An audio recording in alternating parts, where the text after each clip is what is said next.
இந்த நாள் இனிய நாள்.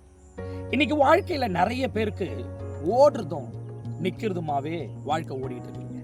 எதை வச்சு சொல்றேன்னா, ஒண்ணு பணத்தை தேடி ஓடிட்டு இருக்கோம், சந்தோஷத்தை தேடி ஓடிட்டு இருக்கோம், நிம்மதியை தேடி ஓடிட்டு இருக்கோம். இதெல்லாம் ஓடி முடிச்ச உடனே அசந்து சோர்ந்து நொந்து போய் நின்றுடுவோம். ஆனா இன்னைக்கு ஒண்ணு தெரிஞ்சுக்கிங்க, நிறைய பேரு வாழ்க்கையில பயத்தோட ஓடிக்கிட்டு இருக்காங்க.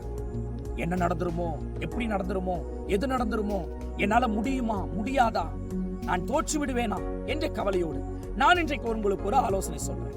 ஓடுறதா இருந்தா துரத்தி கொண்டு ஓடுங்க, நிற்பதாக இருந்தால் எதிர்த்து நில்லுங்க. இது ரெண்டுத்துக்குமே தைரியம் முக்கியங்க. யார் துரத்தினாலும் சரி, நாம துரத்தப்படக்கூடாது, துரத்தி கொண்டு ஓடணும். அப்ப ஓடுறது தப்பு இல்ல, துரத்திக்கிட்டு ஓடணும். அதே போல ஒரே இடத்துல நிக்கிறது தப்பே இல்லைங்க, ஆனா நிக்கிறதா நிக்கிறோம், எதிர்த்து நிற்கணும். ஆகவே இப்படி தைரியத்தோட உங்க வாழ்க்கையை ஃபேஸ் பண்ணி பாருங்க, உங்ககிட்ட இருக்கிற எல்லா பிரச்சனையும் சீக்கிரத்துல மாறும்.